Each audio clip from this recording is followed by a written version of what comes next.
So last week when we were doing our watch through, Max mentioned something about having made Parmesan ice cream. So I found the video. This is the full history. This is like the history of ice cream. And he's going to make Parmesan ice cream from 1789. Lock it. Chocolate peanut butter ice cream. That is my favorite flavor. This is why I love Max's channel. Because he has good taste in ice cream. And not what we're making today. No, today we are going back to the 18th century and making a Parmesan cheese ice cream. So thank you to Wondrium for sponsoring this video on Parmesan cheese ice cream. Perhaps Gene Parmesan's greatest disguise. Gene! Oh, Gene, isn't he the best? This time on Tasting History.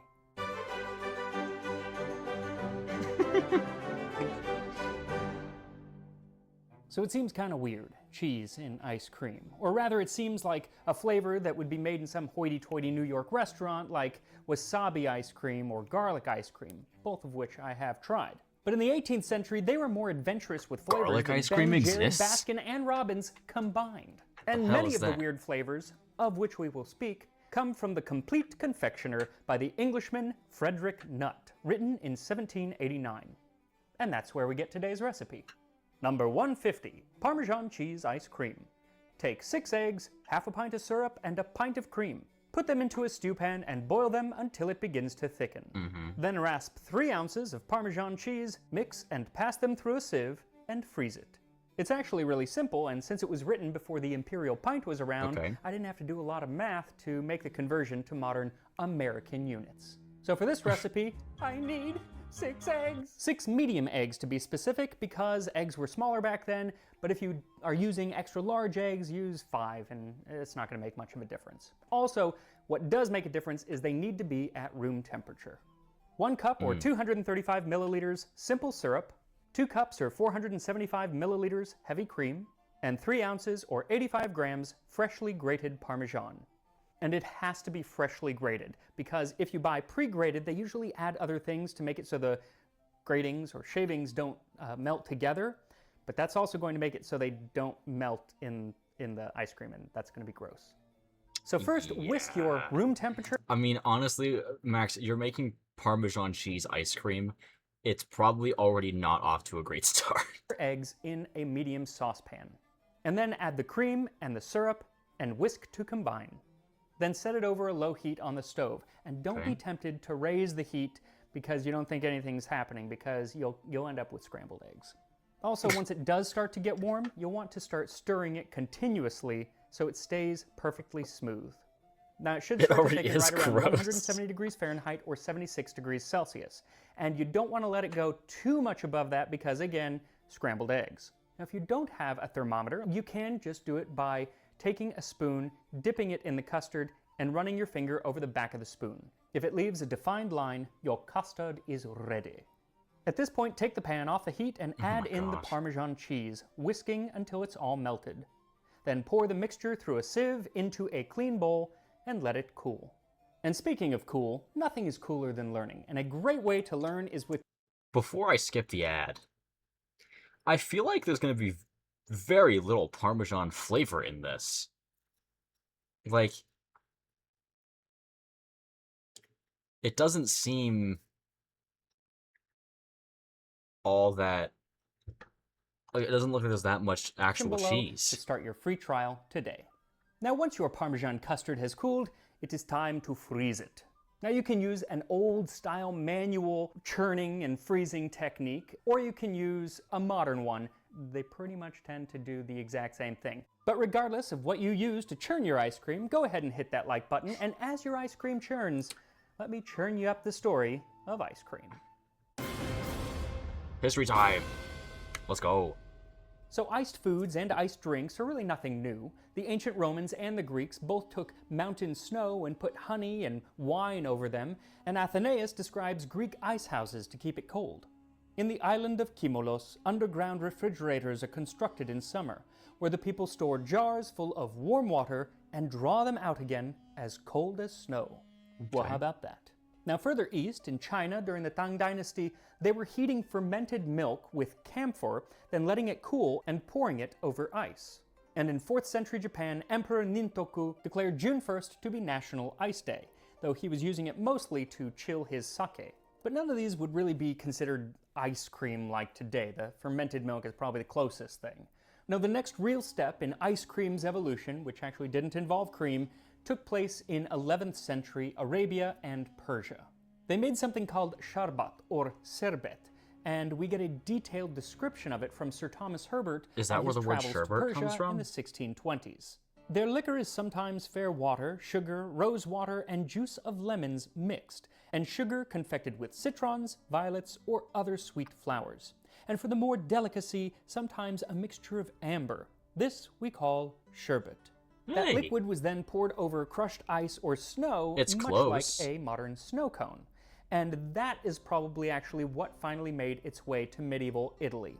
Now, we don't know who actually brought it to Italy, though it was most likely not Marco Polo, even though he almost always gets the credit. But when it did get there, they called it sorbetto, something the French would later call Sorbet. sorbet. Ah. My kids do not eat sorbet. They eat sherbet, and they pronounce it sherbet, and they wish it was ice cream. But it was the Italians that did some kind of crazy stuff with it. In 1558, Giambattista della Porta described a wine slushy Wait, the word sherbet is supposed to be pronounced sherbet?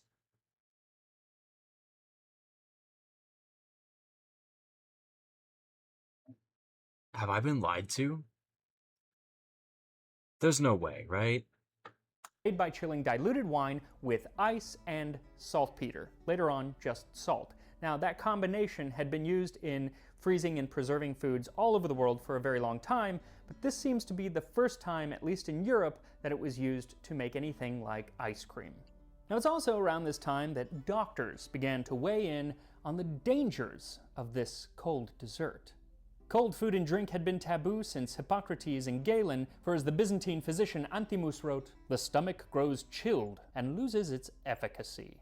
And later, European doctors would take that even further to claim that iced foods and even just putting ice in drinks could lead to blindness, paralysis, or even sudden death. Finish him. But even the threat of a sub-zero fatality was no match for the deliciousness of this ever-evolving frozen treat. And one such evolution came in 1692 when Antonio Lantini wrote a recipe for what he called milk sorbet, a precursor to gelato. It was flavored with lemon and pumpkin and frozen with snow and salt. And it really only took one more ingredient to make ice cream, and that was eggs. And Europeans had been making egg custards for centuries, though they usually used them in baking or just served them kind of at room temperature. They had names like cream almond and crema catalana, and surely someone making these creams saw what Lantini had done and said, well, if he can freeze that, I can freeze this. And thus was born ice cream. Around this same time, Okay. 1686, a Sicilian, Francesco Procopio Cuto, moved to Paris and opened Il Procope, which is believed to be the first Parisian cafe and ice cream parlor. And he kicked off an ice cream or crème glacée craze in France, at least amongst the wealthy, because pretty much all of the ingredients were rather expensive. Ice, sugar, plus fancy flavorings like chocolate, anise, coffee, vanilla, and some weird ones like artichoke, avocado, asparagus, and foie gras.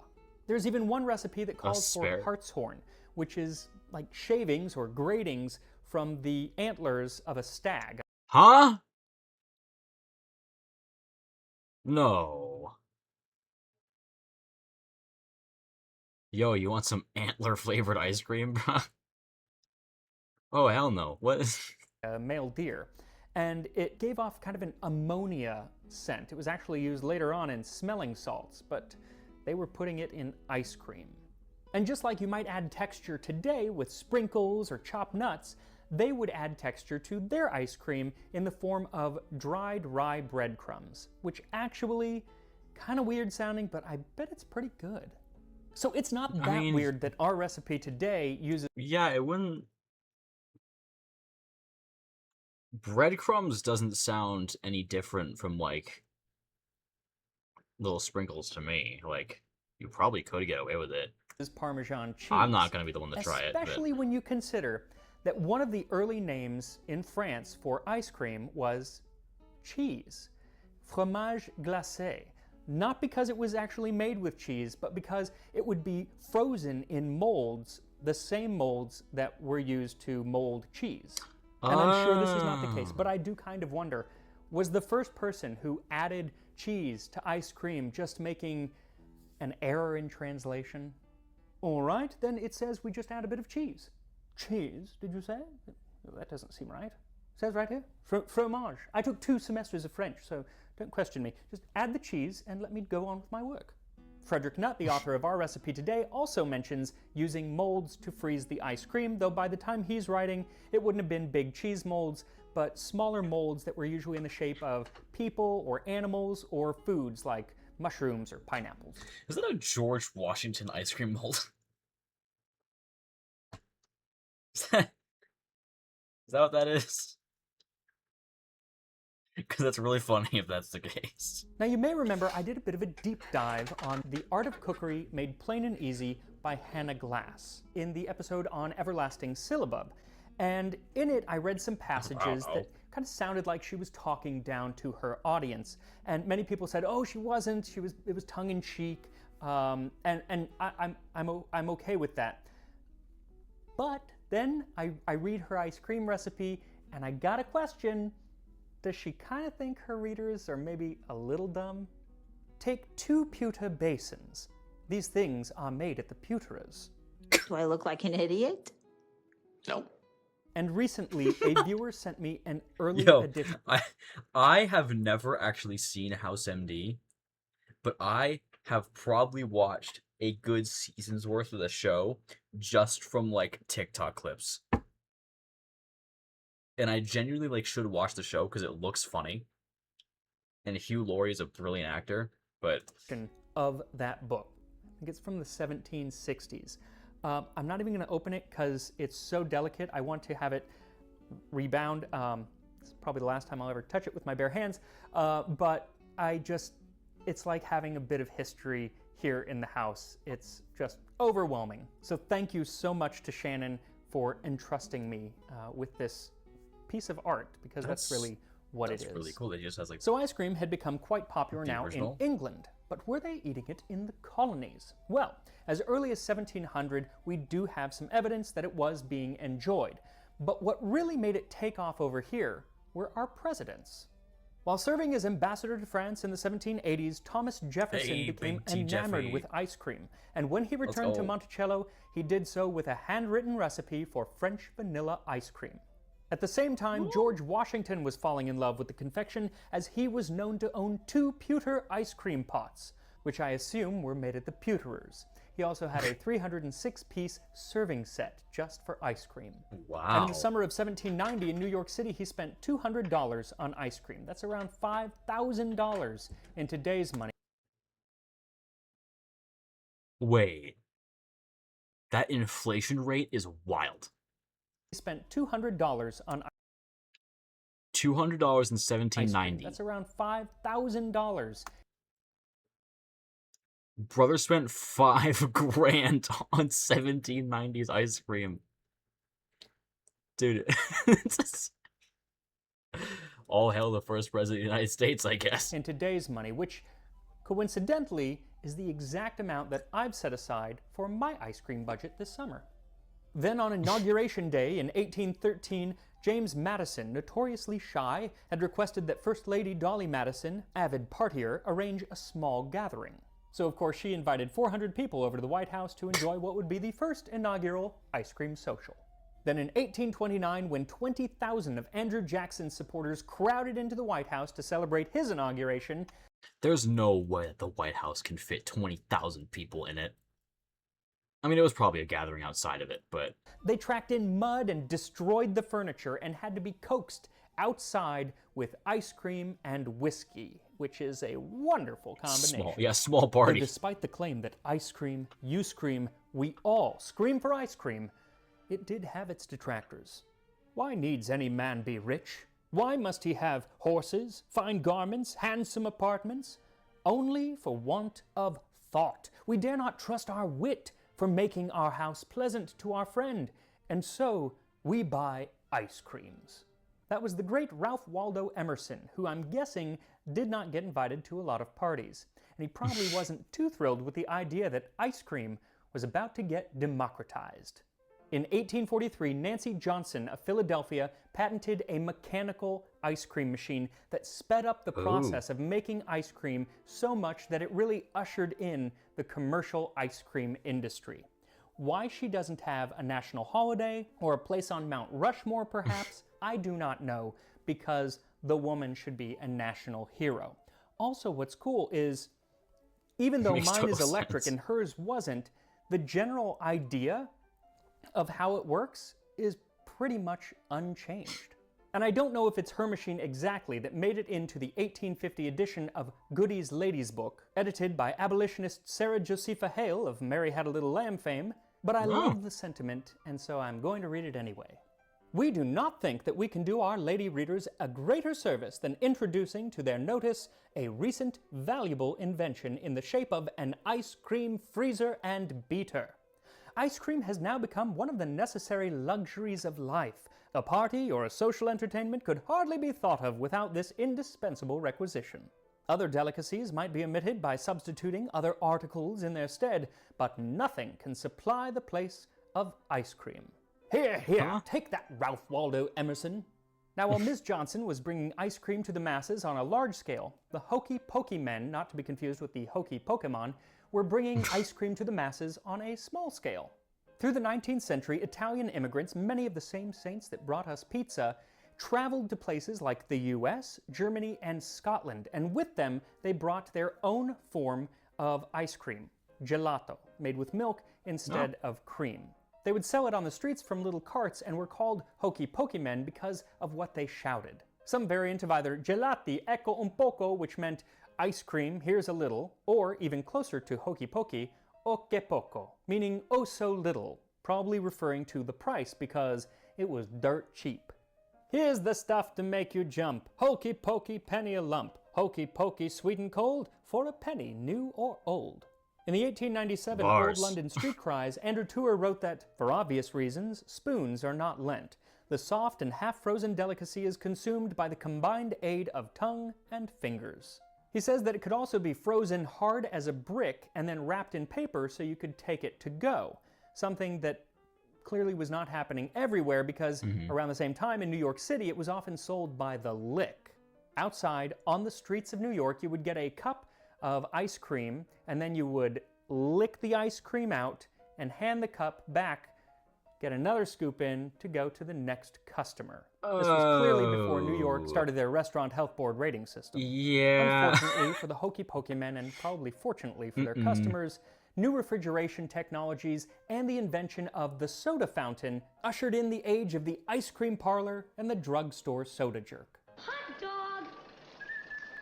That was George Bailey from It's a Wonderful Life, who was a soda jerk, and if you've never seen that movie, it's one of my favorites, and you should watch it. It's a Christmas movie. I have never seen It's a Wonderful Life.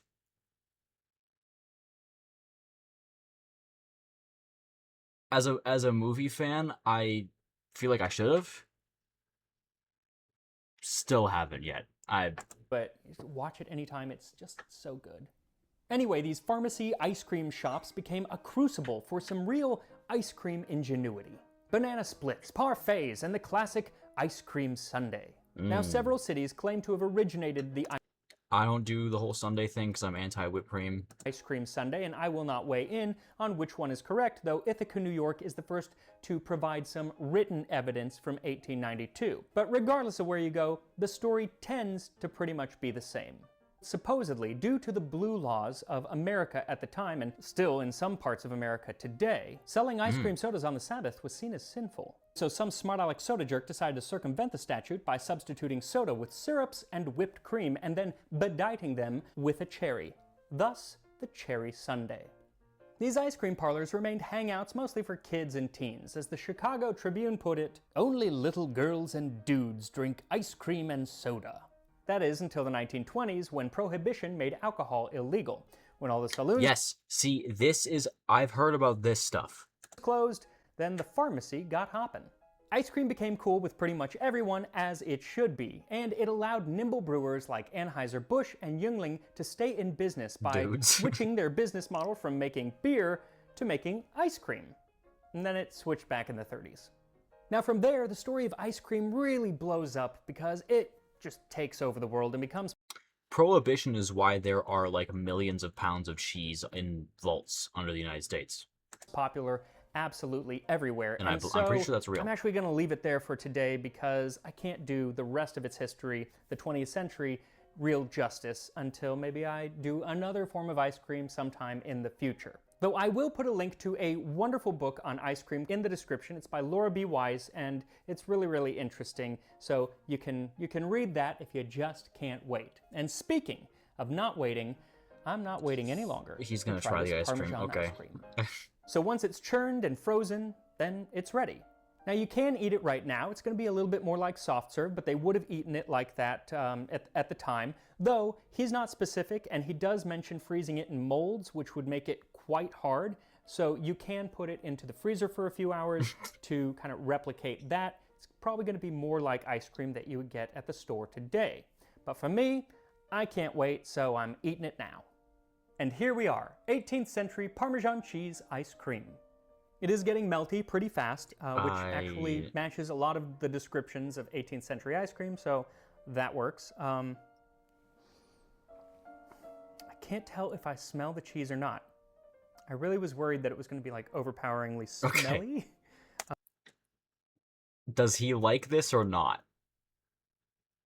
Because but let's I've only ever seen him try one thing he hasn't give it a liked try. before, so...